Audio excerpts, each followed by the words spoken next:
Olá e sejam muito bem-vindos ao projeto Pílulas de Língua Inglesa, o projeto onde você vai aprender inglês de forma prática, sucinta e principalmente gratuita, sem qualquer enrolação, sem qualquer propaganda de curso, sem qualquer venda, nada. Apenas inglês, direto e reto para você, do nível mais básico ao nível mais avançado em alguns anos. Vamos lá?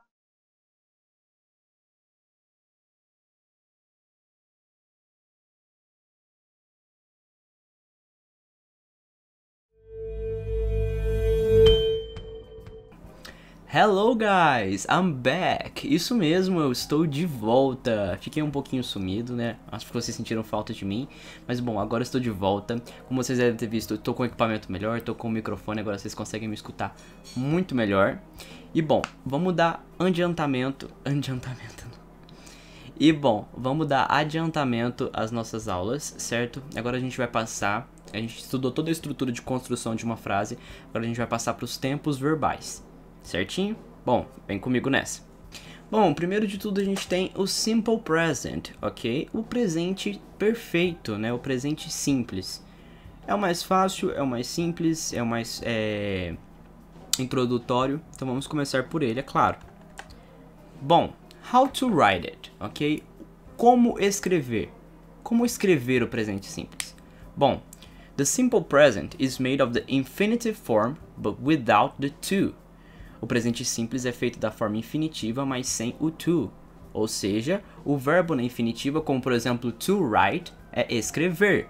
Todos os verbos que têm o to antes, eles estão na forma infinitiva, que é o nosso are, ir. Esse é o to antes do verbo, ok? O presente simples, a conjugação dele é simplesmente retirar o to. Retirar o to, você já conjugou o verbo no presente, certo? Isso é exatamente isso que é feito. Simples assim, é o verbo nu e cru sem o to. Ó, rimou. Mas tem algumas exceções, igual tudo no inglês tem as suas exceções. As exceções são a terceira pessoa do singular, o he, she e o it. Nesse caso, a gente coloca um S no final, se terminar com uma consoante, ou um ES, se terminar com uma vogal. Nos verbos terminados em S, SH, CH, X, Z e O, e nos verbos terminados em Y, mas precedidos por uma consoante, a gente coloca o ES, certo? Então, mesmo que sejam consoantes aí, essas consoantes em específico a gente coloca um ES no final. E se o verbo terminar com um Y, precedido por uma vogal, a gente coloca um S apenas, certo? Sem o E. Tranquilo? Certinho? É bem tranquilo, é só tirar o to do verbo, e as três exceções são Y, precedido de vogal, essas consoantes aqui, SSH, CH, X, Z, O e Y precedido de consoante, e terceira pessoa do plural, dependendo do que termina, se consoante ou se vogal, ok? Aí você coloca esse Szinho no final. Bom, vamos ver alguns exemplos? Aqui ó, I know you are a very kind person. Certo? Isso diz, eu sei que você é uma pessoa muito gentil. Vocês viram o know? Eu simplesmente tirei o to de to know, que é o verbo saber, e então coloquei I know. Sem o to, fica eu sei. Se tivesse o to ali, I to know, seria eu saber. Essa palavra não existe, essa conjugação não existe, certo? A próxima, I like Coke with ice cream. Eu gosto de coca com sorvete. Mesma coisa, o to like virou apenas like, certo? Vamos lá para o próximo. The baby cries every morning. Ok, the baby é um he ou um she, certo? Se não especifica um gênero, nós podemos tratar de it, apesar de ser bem impessoal. Como é he, she, it, está na terceira pessoa do singular, a gente tem que colocar um S no final, certo? Ah, mas o verbo é cry. Como o verbo é cry, é um Y precedido de consoante. Vamos lá olhar o que a gente faz com um Y precedido de consoante. A gente coloca um ES. Então, cries. Ah, mas Saulo, você substitui o Y por um I. Exatamente, meus queridos. Quando acontece isso, você troca o Y por um I, certo? Se você for colocar um ES na frente de um Y, você troca ele e ele vira um I. Olha que bacana. É isso. Vamos pegar mais um diferente aqui. He likes to walk by the beach. Ele gosta de andar pela praia. He likes. He é a terceira pessoa do singular. Como like não tem nenhuma terminação, é simplesmente uma vogal, a gente coloca um S no final. Então, o to like vira likes. Entenderam? Tudo certinho? E agora, por último, she plays all by herself in her house. Ela brinca sozinha em sua casa. Play também termina com Y, mas o Y vem com uma vogal antes, então é simplesmente um S que a gente coloca. O to play se transforma em plays. Olha que fácil, não é tranquilo? É muito simples esse verbo, não é à toa que ele é chamado de presente simples, ok? Mas agora que você já aprendeu como escrever ele, como conjugar esse verbo, vamos aprender onde a gente deve colocar esse verbo. Ok, então, when to use it? Quando usá-lo, certo?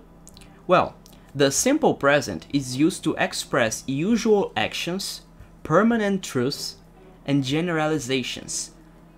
Ou seja, o presente perfeito ou presente simples é usado para expressar ações habituais, corriqueiras, rotina, certo?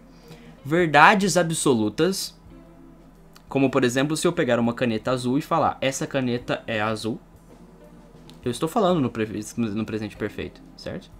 E generalizações. Bom, e o que são generalizações? Bom, a gente tem ditados populares, generalizações em geral, geralmente argumentativas, quando você fala a maioria das pessoas são assim. Esse são tá no presente, certo? Most people are like that. Ok? A gente só conjugou o verbo to be ali. Ok? E tem um peguinha aí, tem uma coisinha. Nesses permanent truths, nessas verdades absolutas, nós também incluímos verdades científicas. Apesar dessas não serem verdades permanentes, a ciência trabalha com é verdade até que se prova o contrário, certo? Então nós tratamos as verdades científicas como verdades permanentes neste caso, certinho? Bom, então passando agora para a forma negativa, nós temos o sujeito mais o don't ou doesn't, que nada mais é que o do not e o does not na forma abreviada, certo? O que essa forma abreviada faz é basicamente tirar o O do not e colocar um apóstrofo no meio, certo? Em 90% dos casos vocês vão querer estar usando essa forma abreviada. Existem várias formas abreviadas nos Estados Unidos, na língua inglesa, e vocês geralmente vão estar querendo usar ela, certo? É um pouquinho mais informal, mas é muito comum e facilita muito a nossa vida. Aí você deve estar me perguntando, Saulo, mas por que don't ou doesn't? Bom, vamos lá. O do nada mais é do que o verbo auxiliar em sua forma negativa, como o don't. Se ele é um verbo, a ele se aplica também a regra de conjugação do verbo no presente simples. Então, em frases no primeiro, segundo e terceira pessoa do plural e a primeira e segunda do singular, nós teremos o don't. E nas frases da terceira pessoa do singular, nós teremos o doesn't. Simplesmente por conta da regra da conjugação do verbo no presente simples. E aí que vem a grande questão. Tá vendo que eu coloquei de amarelo ali? Verb on infinitive without the to. É porque se você já colocou a conjugação no verbo auxiliar, ela não passa para o verbo principal. Isso acontece em diversos casos onde tem um verbo principal sendo conjugado junto com o verbo auxiliar. O verbo principal não leva a conjugação completa, em alguns casos não leva nenhuma. Ele apenas é colocado no infinitivo sem o to, certo? Então, é muito fácil e muito simples colocar na negativa. É sujeito, mas don't ou doesn't, dependendo da pessoa, e o verbo no infinitivo sem o to. Por exemplo, eu como cereal. I eat cereal. Se eu quiser falar eu não como cereal, é I don't eat cereal. Ou então ele, he doesn't eat cereal. Certinho? Bem fácil. Agora nas formas interrogativas, nós temos a interrogativa afirmativa e a interrogativa negativa. Bom, o que a interrogativa faz? Isso qualquer interrogativa vai fazer. Todas as formas interrogativas em todos os tempos verbais. Ela vai trocar o sujeito com o verbo auxiliar. Então, ao invés de sujeito mais do ou does, ou mais don't ou doesn't, você vai ter do, does e sujeito mais o verbo no infinitivo sem o to. Então, por exemplo... Bom, a gente vai deixar os exemplos para depois. Mas essa é a estrutura, o do e o does, né? O does na terceira pessoa do singular e o do nas outras. E a negativa é a mesma coisa, só que com don't ou doesn't. Agora, se na negativa você não quiser usar a forma abreviada, quiser falar com um tom um pouco mais formal, um pouco mais cadenciado, você pode colocar o sujeito no meio do e do not, ou então do does e do not. Como do, sujeito, mais not, mais o verbo no infinitivo sem o to. Ok? Entendido por aqui? Bom, vamos passar para os exemplos. De exemplos a gente tem a primeira frase. Does Mary live in New York? Repara que eu coloquei em vermelho os verbos auxiliares, em azul os sujeitos e em amarelo os verbos principais. Ok? Então, Mary mora em Nova York? Does Mary live in New York? Para essa sequência você não dava nem do ponto para saber que essa frase está na interrogativa. Certo? Porque é verbo auxiliar, mais sujeito, mais verbo principal. E reparem que o live não ganha um S, não fica lives. Porque o does pega essa conjugação, certo? Agora, vamos lá. Do the children go home by bus every day? As crianças vão para casa de ônibus todos os dias? O do é o verbo auxiliar, the children é o sujeito e go é o verbo principal. Conseguiram identificar? Eu não coloquei nesse aí para vocês tentarem identificar. Conseguiram? Bom, a gente tem a próxima. Peter doesn't speak English well.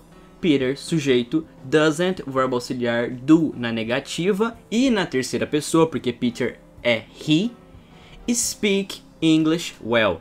Vejam que o speak não tem um S, porque o doesn't puxa essa parte da conjugação.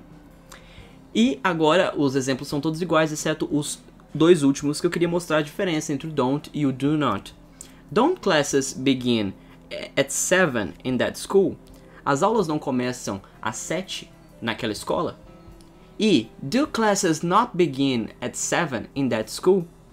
Mesma coisa, mesma frase, você muda só o tom da sua fala. Você fala de uma maneira um pouco mais arcaica e um pouco mais rebuscada. Bom, pessoal, é isso por enquanto. Agradeço você de estar acompanhando o retorno das pílulas de língua inglesa. Conto com vocês nas minhas próximas aulas. Vejo vocês na próxima pílula. Bye, bye!